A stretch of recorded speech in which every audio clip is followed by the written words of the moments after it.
And we're back. Thank you for your patience. So I got asked very recently about, how if you talk about intuitive eating and intuitive eating based practices or mindful eating, how does meal prep really exist in that world? And at first it was a good question. And I had to take a step back and think about it for a second, because I believe that a lot of people believe that meal prep, air quotes, has to do with containers, black containers with white lids. And when you open up the fridge, they're all there waiting for you, ready to go. And you have boiled chicken, steamed broccoli, and very bland rice in front of you. And yes, that is a form of meal prep, but it's not the only form of meal prep that exists. And so we're going to talk about how you can spend a little bit of time, even now, pandemic or not, spending some time preparing some food items that can help you decrease your stress overall and increase that meal satisfaction. Because again, limited resources, pandemic or not, it can be really boring to feel stuck in your routine with the same types of foods on repeat over and over again. And so where we're going to start with this is talking about the research of food satisfaction. And so by definition, satisfaction means happiness, right? And so the idea or the principle that food should make you happy really comes back down to satisfaction. And if you're not satisfied by the meals that you are eating, you may not have actually enjoyed the consumption of the meals, and it might leave you longing for something, or air quotes, craving something after eating. So the idea of actually enjoying the food that you're eating can actually take away from that craving, air quotes, idea, is really something to be continued to be studied and really interests me. Because if right now you are somebody who does not get excited about the meals that they're eating, does not enjoy the food that they're eating or the foods that are in front of them, and is always craving or wanting something or waiting until Friday when you can have your cheat meal or whatever it is, adding in that satisfaction and happiness factor into your meals can really be a huge game changer. So I really want to ask you 3 questions. And before I go to the next slide, which tells you them, I want you to think about this concept really, really closely. And I want you to ask yourself, do you get excited about the meals of food that you're going to eat each day? So breakfast, lunch, and dinner is standard. Maybe you do breakfast part 1 or 2. Maybe you do brunch. Doesn't matter to me, but I really want you to ask yourself that question. Do you get excited about the meals that you are going to eat each day? Then part 2 is, do you enjoy the food that you're putting into your mouth? So, picture yourself like each spoonful. Do you have that like feeling? Each spoonful has different flavors attached to it, different memories, different feelings, like all the things. Do you have any emotions or enjoyment factor attached to the foods that you're putting into your mouth? And then after you finish eating, part 3, do you physically and mentally feel good after eating the meal that you just ate? So if right now any of those things don't seem to be happening for you, I want you to know you're in the right talk, because we're going to talk about the actual factors that food should and can make you feel excited before you start eating it, happy while you're eating it. Like my dad, for example, I don't think he's on here. I know my mom's on here, but I don't think my dad's on here. But we used to laugh when I was younger that like he hums while he eats sometimes. But it's actually because he's really enjoying the foods that he's eating, which is an amazing thing, right?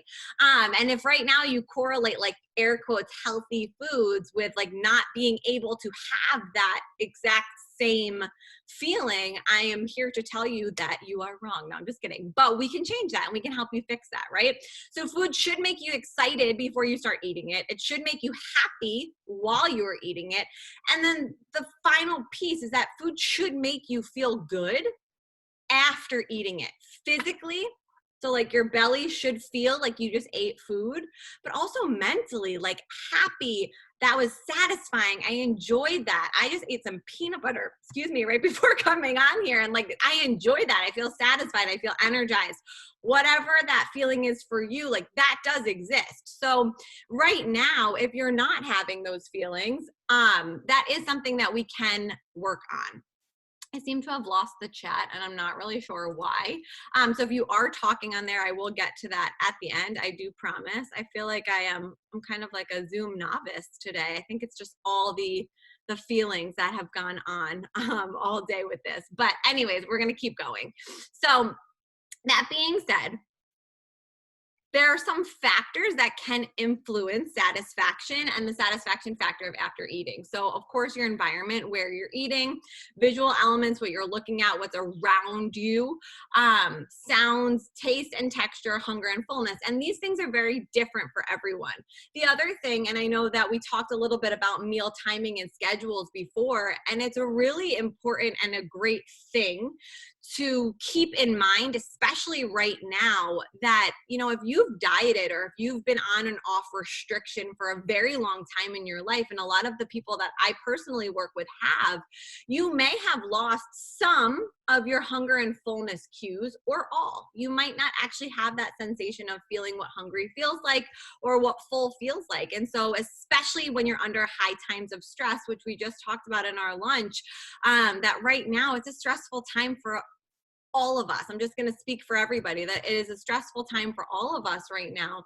And if you are not able to really connect with your hunger and fullness, that's okay, because that can be impacted by stress. And so one of the tips that I believe Alex gave earlier in her talk was about really setting that schedule for yourself so you remind yourself to eat, and that you start to understand those hunger and fullness cues. So if you're looking at this right now and you're like, I eat in a dark room, or, you know, I have no satisfaction factors involving my meals, like pick one of these to focus on. The hunger and fullness aspect can really be helpful though in the beginning of starting a new journey and really starting to connect yourself to your meals and to your food. It can be really helpful to really set a scheduled time for yourself so that at those times you can kind of spark your hunger or remind your metabolism and your body that it's time to eat and that you are hungry. So if right now you're thinking about your foods and they feel, and it's the meals themselves just feel boring and unexciting, again, you're in the right talk, because I have an activity that we're going to do to really change that. And again, I want to challenge the idea that in the state of our diet culture today, we've been taught to associate that any food that could possibly taste good can't be good for us, right? And if that is you, right now, we're going to challenge that, and we're going to find a way to mindfully add in some of your favorite foods and flavors into your life so that we can really help you increase that satisfaction factor. So the first thing that I want you to do is my little activity here. So if you have a pen and paper, if you have the ability to write something, or you can just simply think about it right now, I really want you to start thinking about your top 5 favorite flavors. I'm not going to tell you mine because I don't want to influence you, and I'm actually going to stop the share for a second so I can pull the chat box back up. But I'm going to give you like 2 or 3 minutes to think about your top 5 favorite flavor profiles. Okay. So like this could be categories of flavors, right? So think about your top 5 favorite flavors, and next to those flavors, I really want you to put like 1 or 2 different spices or sauces that could be part of that category. So by the end of this talk, you guys are going to have like a meal prep plan for tomorrow. If tomorrow is your meal prep day, so grab a pen, piece of paper, something to type in, on something to write in, anything, so that you have the ability to really write this down and we can make this plan together. Okay. So, okay, I got the chat back. I'm feeling good about this. You guys are writing. Now we're going to share this screen again so we can bring that back up. Hopefully I don't lose it. Amazing. Just see, when I do that, it goes away. You guys think that I'm a novice? Is that what's happening right now? Just don't talk on there till the end. No, I'm just kidding. We're almost done with this part so I can see it again. So that being said, hopefully you've had a little bit of time. You can keep thinking about it. I'm going to give you some examples at the end, but I don't want to influence your personal preferences right now, okay? So write those down. Let's see. Oh, now I can see the chat. Fantastic. This is so great. Okay, thanks, Des. Love you. So now the next piece of this, next thing I want you to do is list out your top 3 favorite proteins, carbohydrates, and vegetables. So I believe in Alex's talk, we went over different types of proteins, different types of carbs, different types of veggies. Again, I'm not going to tell you my favorite ones right now because I don't want to influence your opinion right now, because this is personal. I really want you to think about, like, what foods make you the happiest? What are they, right? So when you think about this, and when you really don't think about anything else except for like what actually sparks happiness in your belly, just write it down. So if there's a meal that has something in it, like a protein in it that makes you happy, write down what that flavor profile is and what that protein is. Now, the other thing right now is what you might be thinking is, oh my God, my favorite proteins I can't get. I understand that. And at the end of this is why I built in so much extra time so that we can really kind of go over some options together. You know, right now, we need to maximize what we have and what we have access to. Desi, stop sharing your favorite things. This is supposed to be an activity, okay? So you're gonna write down your top 3 favorites. And then we're gonna do my little game of what I love the most, which is mixing and matching. And so when I think about meal prep and I think about increasing food satisfaction, I always try and start with picking my favorite sauces, which is why you're influencing people, exactly. Which is why I started out by asking you about sauces first, because sauces are something that you don't have to prep. And over time, you can build an arsenal of sauces and options in your fridge, in your freezer, in your pantry, to have on hand to always help you spice up or change up your basics. So if right now you think about meal prep and meals in general as being stressful, as taking a lot of time, as something that you really can't commit to because you don't have access to the things that you love and need, we are going to legitimately minimize that thought for you and help you really think about this in these 4 little boxes. So you have sauces, you have a protein, 1 carb, and 1 vegetable that you have prepared for the entire week. And the next thing that we're gonna do in here is I'm gonna show you how I take those 4 boxes and make 4 different meals. So meal prep is a very diet culture-y, air quoted term, because again, how I started this off is that the idea of meal prep makes people think about those containers that are meals fully ready for you in your fridge, ready to go. You pull it out, and by day 4, it's like, if I have to eat another bite of bland chicken, I'd rather, like, I don't know, whatever your worst fear is, go do that. So that is where this idea has kind of been, where somebody challenged me of, you know, can intuitive eating and diet or and meal prep kind of live in the same space? And the answer is yes, because the idea of meal prep or preparation is the idea that you have some basics prepared so that when you are hungry, you open up the fridge and you open up whatever spaces that you have, pantry, freezer, wherever you have your stuff, that there's something waiting for you that's going to take away stress. The reason that a lot of people go towards things like chips and cookies and prepared items might be, there's a lot of reasons that could influence that, but it also could be that there is nothing prepared in their fridge that A, spark satisfaction and happiness and excitement in them, or B, is ready to go for nourishment to create a meal out of it. So when you think about meals and you think about healthy meals, if right now you just get so overwhelmed and stressed by the idea of actually cooking and making the thing that you would just rather walk away and just eat a bar or eat ice cream or whatever it is that's your thing, you know, this activity and doing this work and really spending a half an hour, which would be all it would take to prepare those 3 things, right? To in advance prepare or meal prep these items, what you're going to save yourself is stress. And to me, anything that can save me stress right now, I am going to do. Although I work from home in this space all the time, I always make a point on either Sundays or Mondays, whatever it is, to prepare a couple things in advance to help me specifically at lunchtime, so that when lunchtime comes, I have something that I can whip together. So I save myself the stress of, oh my God, I have to walk the dog. He needs to go to the bathroom. I have to do this. I have another call at this time. And then it's like lunchtime came and went, and then I'm just shoving a snack in my mouth. That doesn't make me feel my best. So what I know over time, what I've learned is that I feel my best after a meal that has food in it that I love, food that nourishes my body, food that is balanced and portioned to my own needs, and that's ready to go. So that's a lot. I want to kind of pause on that idea right now before we get into like how we're going to make this work and keep it super simple.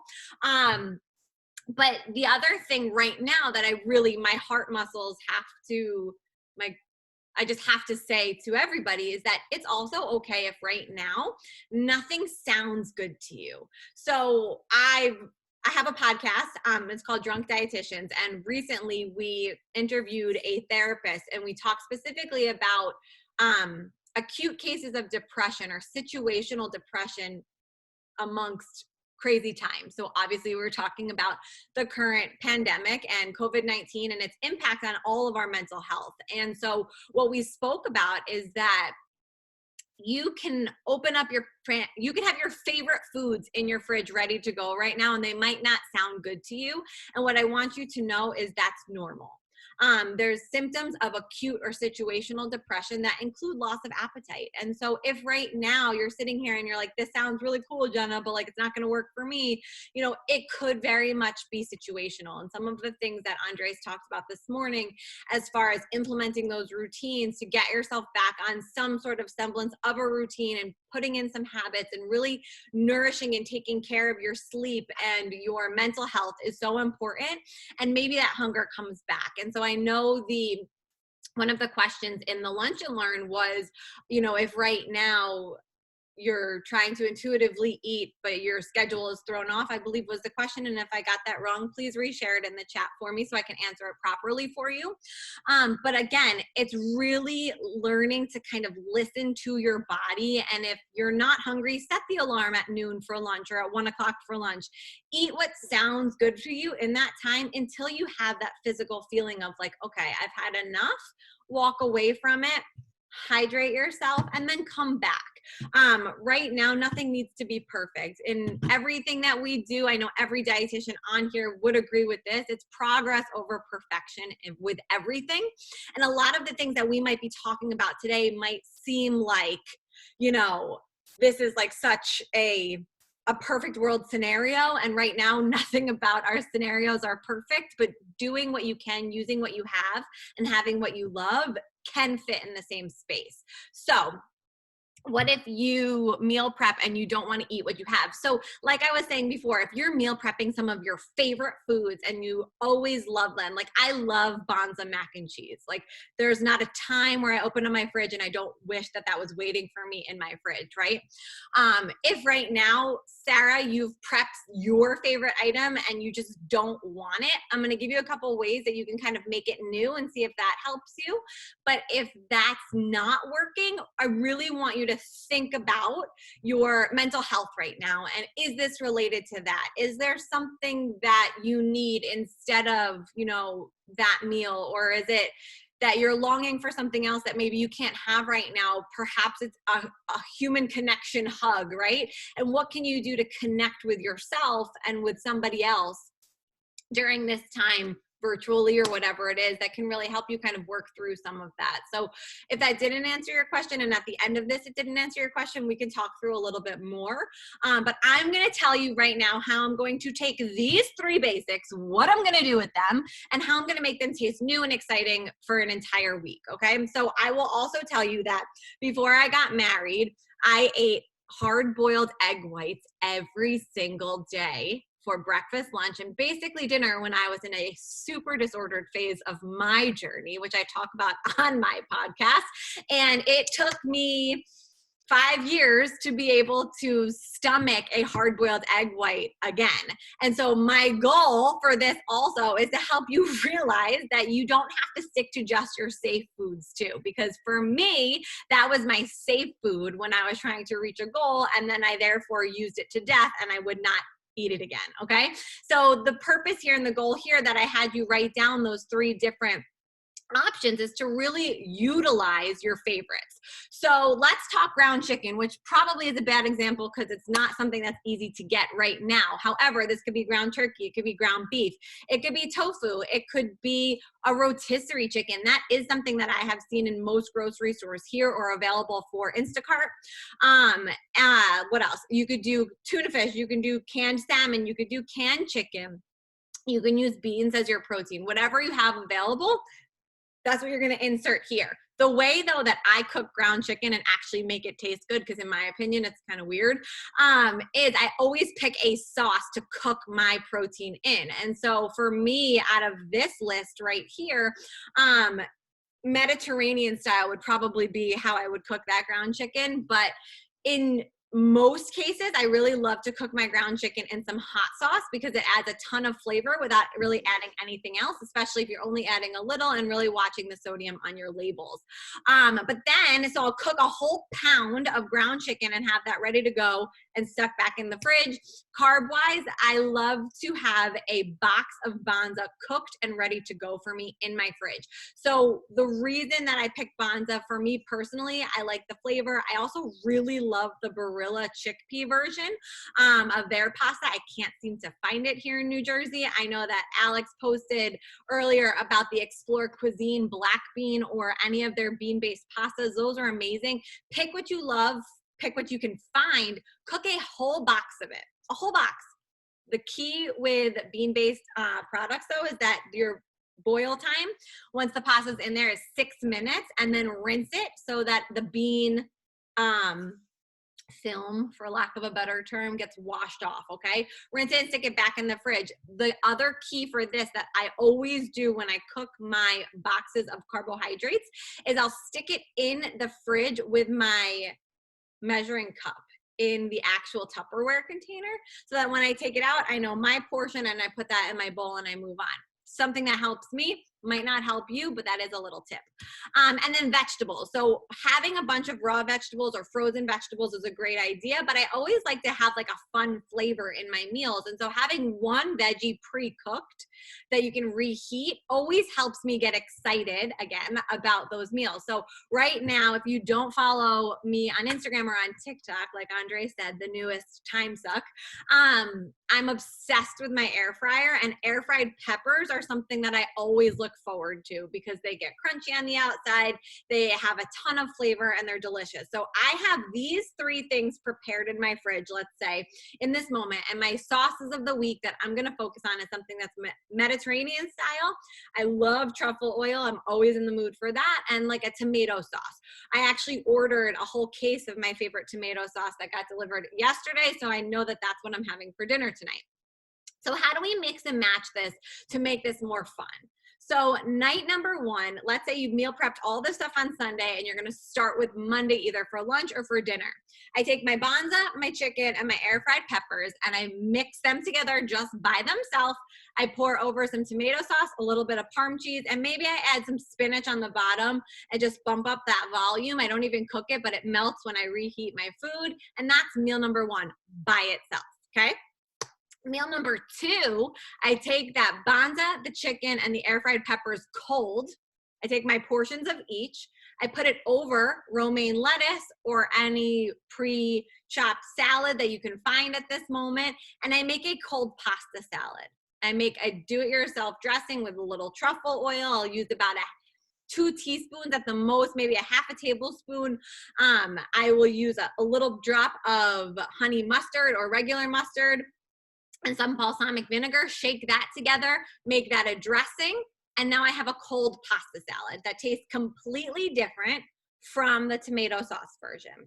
Number 3, all I have left by Wednesday night are frozen vegetables, but I have a bag of frozen broccoli and I have some frozen spinach in the freezer. I'm gonna heat those up and I'm going to break out that red sauce again, but now I have added in new flavors and new volume and new vegetables into that meal, so it makes it taste different.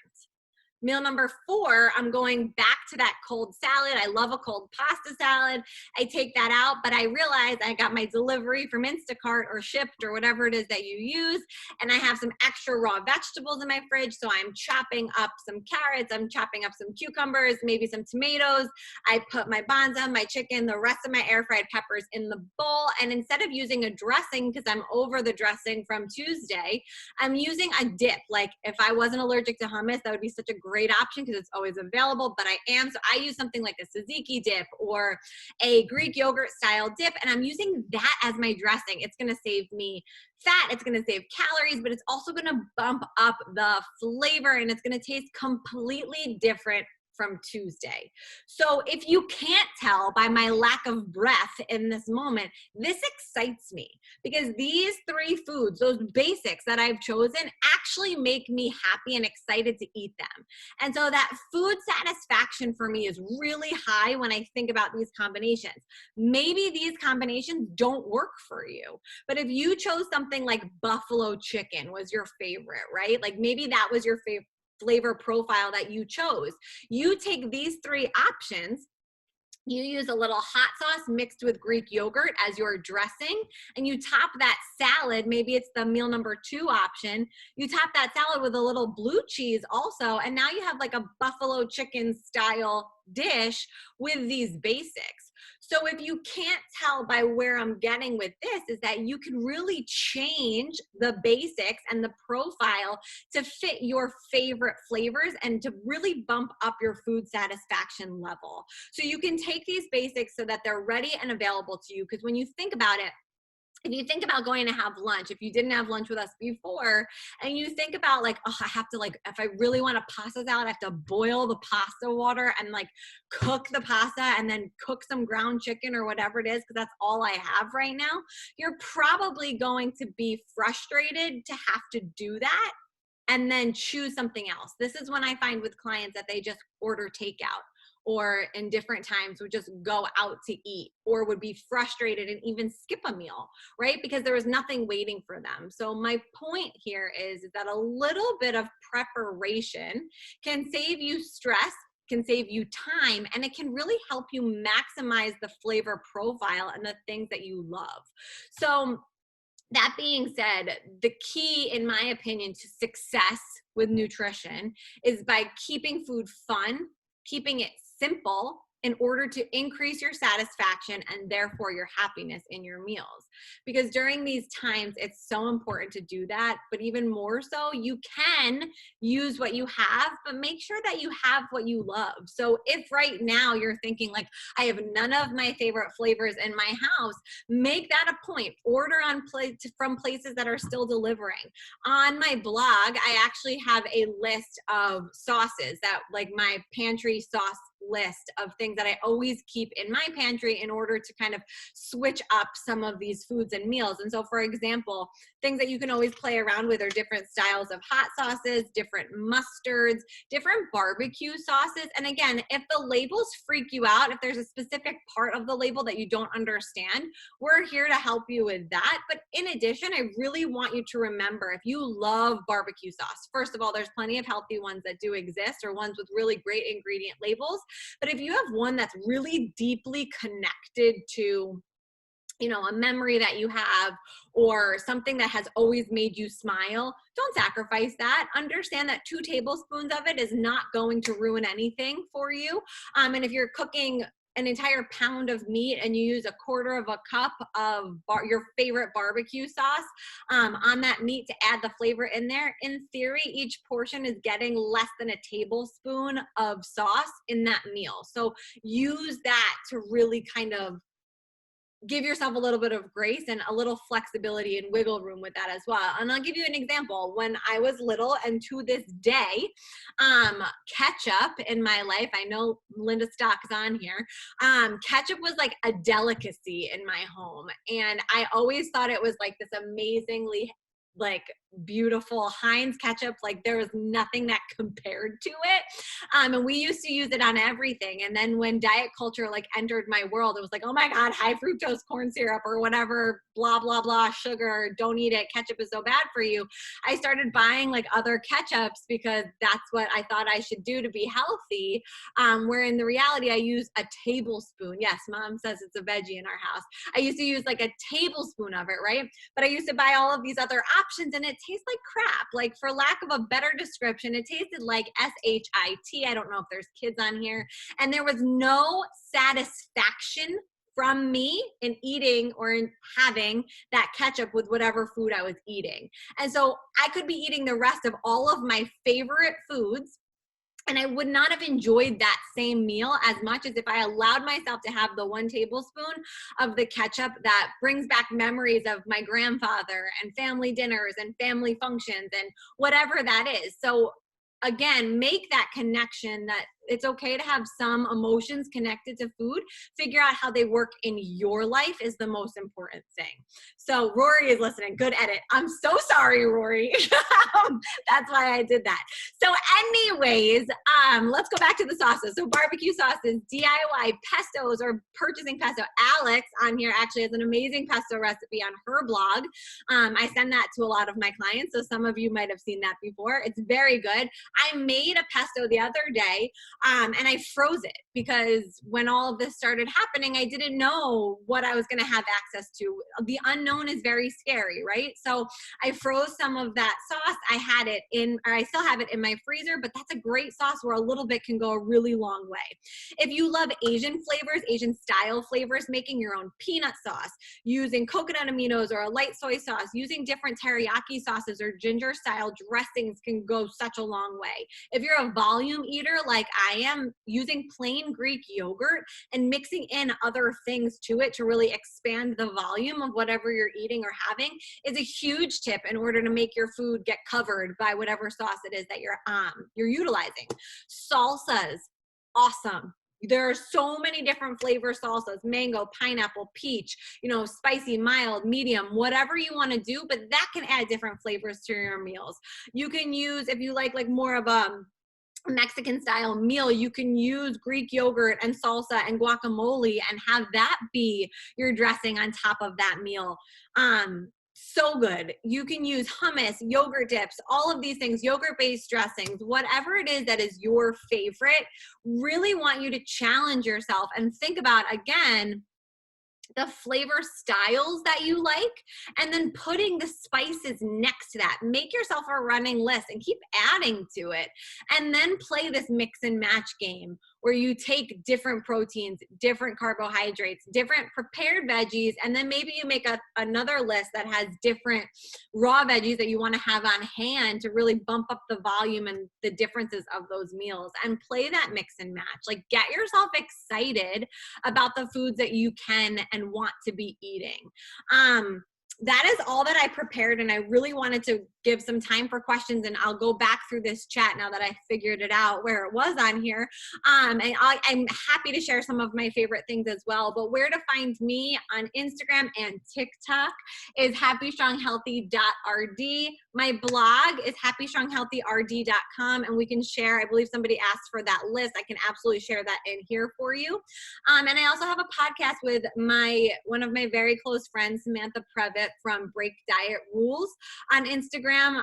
Dietitians of Palm Valley is the name of her practice, and our podcast is Drunk Dietitians, where we have been interviewing health professionals just about recently. A lot had to do with COVID-19, but lots of different topics are covered in there as well. So going through that chat on here, some quick 3 to 4 ingredient meals would be nice. Some of the ones I see on the internet are too complicated. So I'm going to challenge you on this one. So I want you to think about what I just said, 3 ingredient meals, right? This right here can become a meal. Maybe these aren't your favorite things, but maybe you love canned salmon. Probably not anybody's favorite, but that's the first thing that came to my mind. So maybe you like canned salmon and all you have for a carb is frozen rice, and you have maybe you do have some peppers that you can chop up, right? Or some onions, peppers and onions, that nice kind of style together. And you can take those three things, layer them in a bowl, and add some salsa on top. And that can be a meal. Meals don't need to be super complicated, especially to be considered healthy. I really want you to think about, and maybe you can add this into the chat, what makes you happy? What is a food that you love? What is a food that you always want to have? The other night I purchased at Whole Foods, they had a frozen pad see ew dish, which is Thai food. The package itself had a ton of sodium in it, but I cooked it. And we made what their package said was 2 servings. We made last 4 servings for our family here, just myself and Matt. We made that package last 4 servings. So already we cut the sodium in half per serving. We added a ton of veggies to the bottom of the bowl first. So whatever we had on hand, a lot of kale, carrots, and I want to say sugar snap peas and broccoli. Sauteed those up, put the serving or the portion of the noodles on top of that. And then we added our own air fried tofu and an egg and some coconut aminos. And so we took a frozen meal and we manipulated it to fit our needs. We decreased the unhealthy part, which is maybe considered the sodium in that package, by making it last a little bit longer, because the serving suggestion on the back of that box just didn't work for us. And then we added our own flavors to really kind of like bump that up, and it was so delicious. It was literally all I could think about for lunch the next day. So with that said, you can do grilled or baked chicken and veggies and baked fish? Absolutely. If you don't have an air fryer, I highly recommend one. It can cook things so quickly. It can also, you can cook fish in it without kind of having that fishy smell in your house. If that bothers you, it bothers me. It is so easy to use, and you can cook everything in it. Right now, my favorite tomato sauce, I love Hoboken Farms. I know somebody put that on here, but I also love Automat. It's tomato spelled backwards, which I didn't understand until I heard the owner of it say that at a nutrition expo that I was at. So it's tomato spelled backwards. They just came out with a spicy sauce, and I just ordered a whole case of that because it sounded absolutely delicious. Rayo's is also amazing, but you got to buy what you love. Primal Kitchen does have a great barbecue sauce, and also Dinosaur Barbecue, their smothering sauce is their original. That has very few ingredients, very little sodium in it, and it's a delicious flavor that you can add. If you like barbecue sauce flavor and you wanted to make a dressing out of that, you can mix that with Greek yogurt, and that 1 tablespoon of barbecue sauce can go a really long way. We will get you the link to the blog post for sure. Rory is listening. Okay, awesome. All the foods, I love it. Parmesan cheese on everything. Sweet potatoes, dark chocolate, popcorn. I love this. How can you make a meal out of that? I'm not sure, but if you figure that out, Carrie, you let us know. Yes, popcorn trail mix with nuts. Yes, that's amazing. So air fryers are healthy. Yes, they are. So an air fryer is oil in it is optional. I typically spray my items with oil so that they get that crunchy outside, but they will fry your food without anything, just legitimately using air and very high temperature. So yes, the Ninja air fryer, I watched GB make something on that the other day on Instagram, and it was pretty amazing to see. I'm going to stop my share on here and just see if anybody else has any other questions. Another thing that you can do, oh, hi, Quincy. Quincy's back. Another thing that you can do with a red sauce, you can make your own vodka style sauce or a creamy style sauce by taking a plain Greek yogurt, mixing it into hot red sauce on the stove as you're heating it up, and adding in a little bit of Parmesan cheese as well will make a creamy vodka style sauce for you, and something that is so delicious, so good, so easy, and you're going to bump up your protein content by adding in that Greek yogurt as well. So really, thank you, Liz, really trying to kind of think about what you have in your house, how to manipulate it, how to make new things from it is so good. There you go. I mix my Rayo's with Greek yogurt to make a creamy sauce. Amazing. Add some Parmesan cheese in that too. Which stores carry most of these sauces? So Automat, I have found at Whole Foods recently before the pandemic, but I order that directly from their website. Rayo's and Hoboken Farms can be found at ShopRite in New Jersey and also at Whole Foods. I am positive Amazon has most of these things. But in addition to that, most of the products that I've mentioned have like a where to find me on their blog. That could be a good way to just kind of put in your own zip codes and make sure that they have it near you. King's. So in New Jersey, I know there's a lot of Jersey people on here right now. In New Jersey, King's seems to be very fully stocked, probably because it's a little more expensive. But they have a ton of products. So when I was stocking up on sauces and just basics the other day, with my mask on, don't worry. King's really had everything. So that's a good option as well. I used to mix tomato sauce and hummus. Awesome. I saw something the other day that you can actually put hummus on top of chicken and either air fry it or bake it to make like a crunchy outside on the chicken. And like, that's super easy. You could make 2 pounds of chicken and have that ready for your entire week for your family. So on our website as well, we have a lot of one food 5 ways and how to really make new items out of, the foods that you might have available. The purpose of the message I really, really wanted to drive home to you today is that if right now, after you finish eating a meal, you don't feel satisfied, question yourself, in the meal that you just created, were you taking into consideration the things that you love, the things that you want, and the things that you need for nourishment, but also for pleasure in that meal? And if you're not, really try and think about if that's causing you to crave things later on and really starting to make yourself feel maybe too restricted.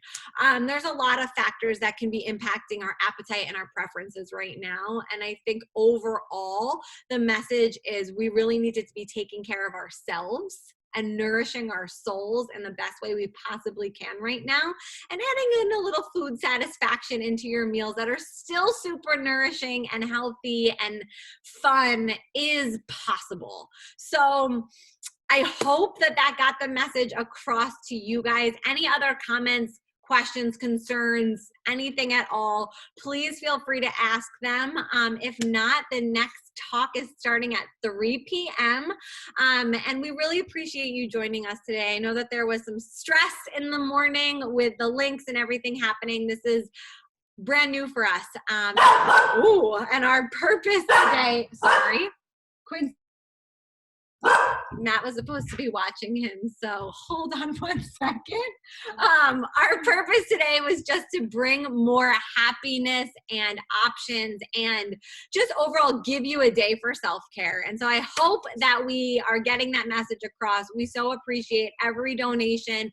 We are going to be able to feed so many kids who need us right now with those donations. So please, please, please, share that link for us. And thank you for being here. Thank you for filling my cup and giving me so much happiness today and always. And we love you guys, and we'll see you at 3 p.m.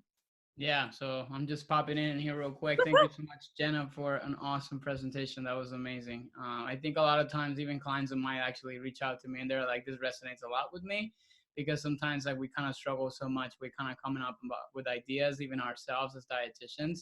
So like we just need to kind of start making food fun again and not necessarily something that we kind of like stress about every time, So that was awesome.